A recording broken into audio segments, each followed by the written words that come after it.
Hello, j'espère que tout le monde va bien en cette période de fête, hein, puisque Noël va bientôt arriver.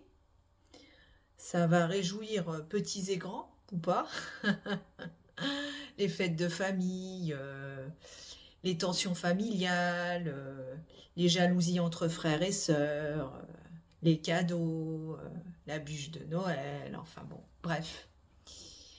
C'est sujet parfois à pas mal d'inspiration pour les films, hein, notamment Le Père Noël est une ordure, hein, qui n'est plus à présenter, un véritable classique que j'ai dû voir je ne sais pas combien de fois et qui me fait toujours autant rire.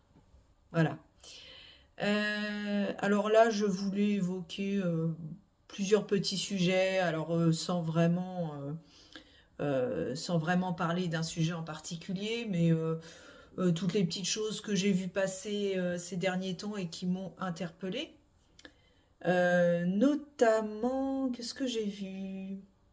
Alors, concernant la fameuse émission décriée par tout un tas de personnes, notamment certaines qui appellent au boycott, mais qui pourtant visionnent ces émissions tous les jours. Bon, bref.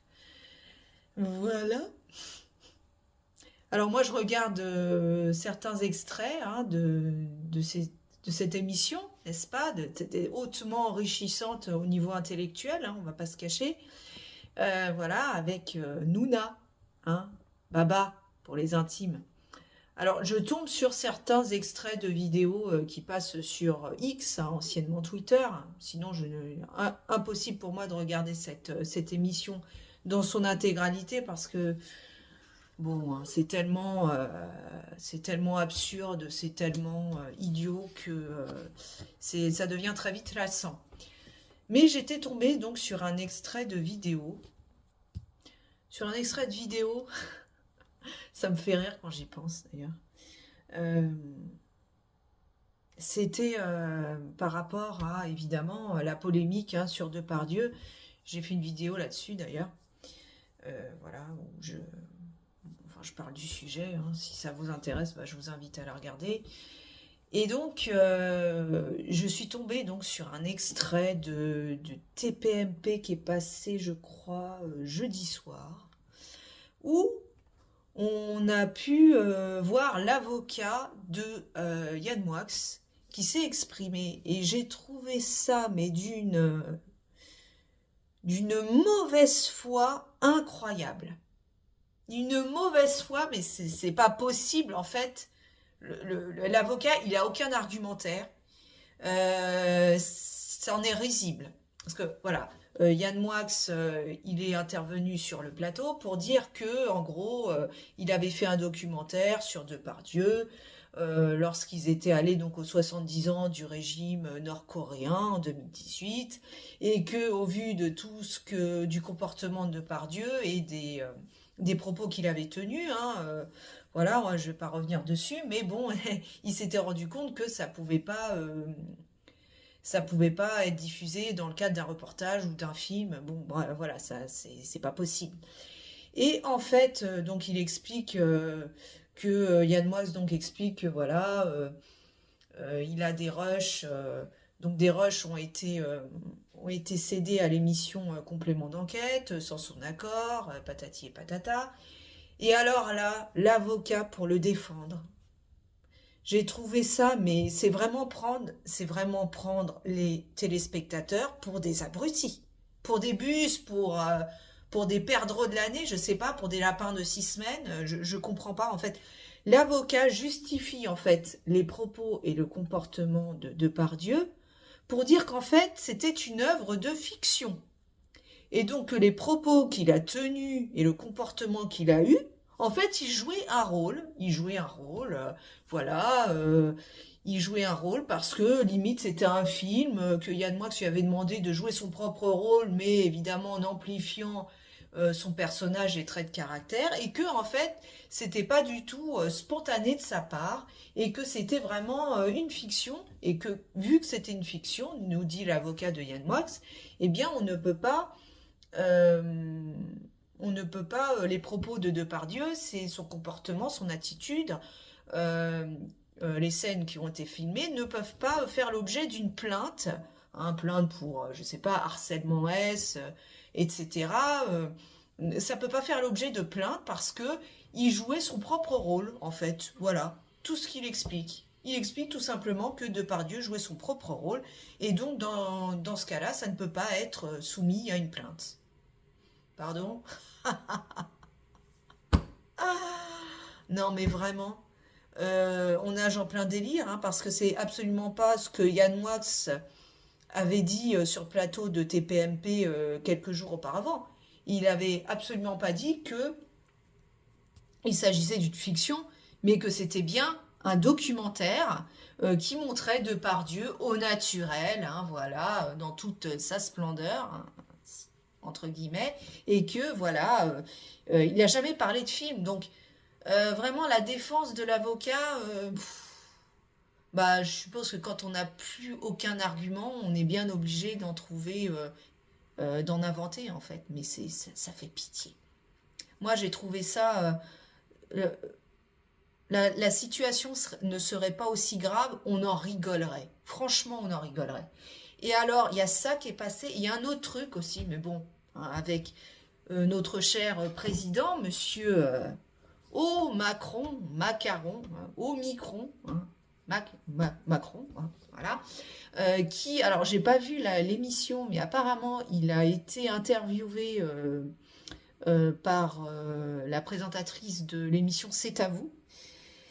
Et là, il a défendu bec et ongle Depardieu, hein, alors qu'on rappelle que c'est à la justice en fait de trancher toutes ces affaires, hein, parce qu'il ne s'agit pas juste des propos tenus par Depardieu dans le cadre de ce documentaire, mais également de plaintes dont il fait l'objet, hein, je ne vais pas revenir dessus, hein, pour agression S, pour Loave, hein, je mets le mot à l'envers, et en fait, euh, Macron n'a aucun mot de compassion pour les victimes, enfin les supposées victimes, hein, puisque ça n'a pas encore été jugé, mais au contraire, il défend donc bec et ongle Depardieu. Il dit que Depardieu, ça représente la France, c'est l'honneur de la France, c'est le prestige de la France, c'est la culture française, et à aucun moment, il n'est pas du tout neutre en fait, il sort totalement de son rôle de président. Déjà, on se demande pourquoi il commente cette affaire qui est une affaire médiatique qui ne le concerne pas. Il ferait mieux de s'occuper de la gestion des affaires courantes de la France, hein, des questions de salaire, de pouvoir d'achat, d'économie, de retraite, j'en passe et des meilleurs, plutôt que d'aller s'immiscer dans l'affaire Depardieu, parce qu'apparemment, il l'aurait eu au téléphone quelques jours avant.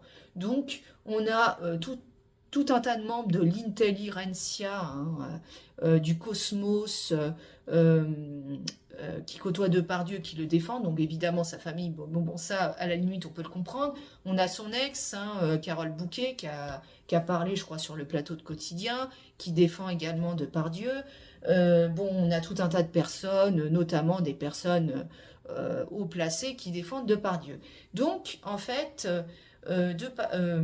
Macron s'est porté comme un étendard de Depardieu en passant totalement sous silence la parole des victimes présumées, n'ayant aucun mot de compassion sur ce que les femmes victimes auraient pu subir de la part de cet acteur, voilà, niant totalement les faits et en indiquant, mais de toute façon, Depardieu, c'est le prestige de la France.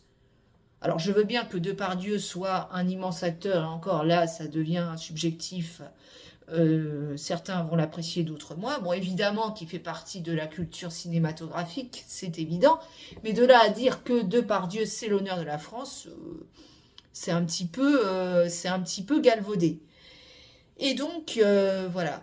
On imagine que Macron a tenu ses propos en contradiction donc avec les propos tenus par la ministre de la Culture qui souhaitait qu'on retire la Légion d'honneur à Gérard Depardieu.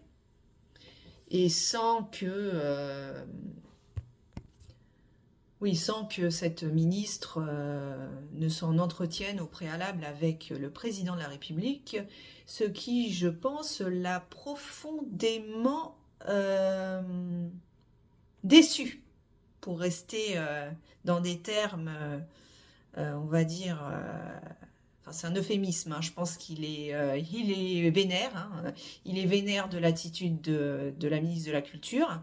Et il n'a absolument pas l'intention de retirer la Légion d'honneur, qui est un titre honorifique décerné à Gérard Depardieu, alors qu'on pourra noter qu'il l'avait fait pour Hervé Weinstein. Hein. Hervé Weinstein lui avait retiré la Légion d'honneur, mais bon, voilà. C'était pas un acteur, un monstre sacré du cinéma français. Bref, chacun jugera de la pertinence de l'intervention de Monsieur Macron. Voilà. Voilà ce que je voulais évoquer.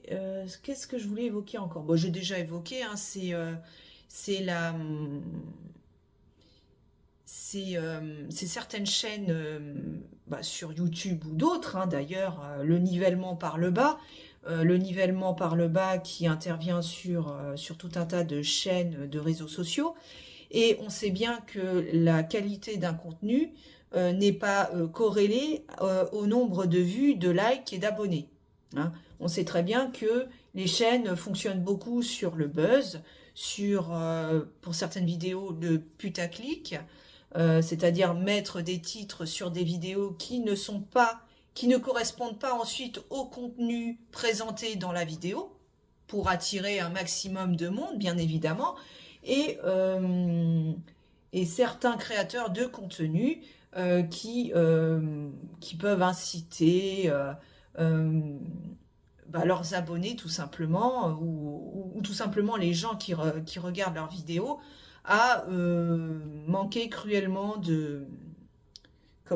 d'esprit critique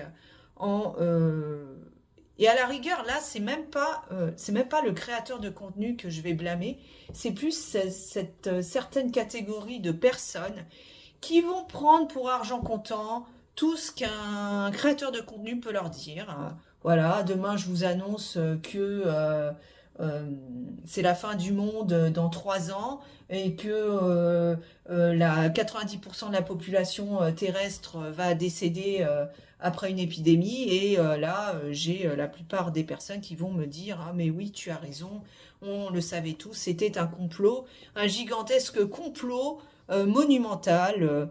Voilà. Non, tout ça pour dire que méfiez-vous quand même de certaines paroles de youtubeurs, que ce soit des youtubeurs ou même sur TikTok. Enfin, moi, je connais même pas TikTok. Je sais pas comment ça fonctionne, mais ça a l'air d'être vraiment encore le nivellement par le bas, avec des vidéos très pauvres en contenu, avec des gens qui cherchent à faire le buzz à tout prix. Faut savoir que ces gens-là, je parle des gros youtubeurs ou des gros tiktokers ou des gros instagrammeurs qui ont beaucoup de likes, beaucoup d'abonnés, etc. Ils engrangent énormément de pognon. Et je pense qu'il y a beaucoup de monde qui n'a pas conscience du fric qui peut être généré par certaines vidéos. Alors, à partir du moment où la vidéo est qualitative, c'est normal à la limite de gagner du pognon. Par contre, quand ce sont des vidéos où la personne n'est pas capable de s'exprimer correctement, va énoncer des choses comme si c'était la vérité vraie alors que c'est totalement faux, voilà, je sais pas, va dire des choses totalement fausses et un certain nombre de personnes vont prendre ça pour argent comptant comme parole d'évangile. Eh bien, il faut se méfier et il faut savoir raison garder et arrêter de donner de la valeur à des vidéos qui clairement n'en ont aucune. Et essayer de s'orienter peut-être sur des chaînes qui proposent des contenus intéressants. Alors certes, on est obligé de réfléchir un peu, on est obligé de se creuser un peu les méninges, mais franchement, ça vaut le coup plutôt que de rester sur des sujets bassement... des choses idiotes. Je veux dire, par exemple, lire des articles que ce soit sur Internet ou sur les médias, et ensuite faire des analyses à l'emporte-pièce qui n'ont aucun fondement, aucune preuve, se baser sur des rumeurs, des on-dit, pour soi-disant prêcher la bonne parole. Au bout d'un moment, faut arrêter de croire tout ce qu'on peut écouter sur les réseaux sociaux, parce que clairement, il y a vraiment à boire et à manger, hein. Alors, voilà. Je sais que c'est un peu confus, un peu fourre-tout, mais voilà. Il faut savoir que certaines personnes se font énormément d'argent alors que leur contenu est totalement inintéressant. Enfin, est totalement... enfin, est zéro, quoi. En qualitatif, il y a zéro qualité. Donc, je vous invite, même si ça demande un effort intellectuel, à privilégier des chaînes qui proposent des contenus qui permettent de réfléchir. Voilà. Eh bien, écoutez, sur ces bonnes paroles, je vais vous laisser. Je vous souhaite de joyeuses fêtes. Portez-vous bien. Et d'ici là, je vais peut-être me pencher sur des affaires de disparition ou de faits divers qui attirent mon attention. Et en attendant, je vous souhaite de joyeuses fêtes et je vous dis à la prochaine.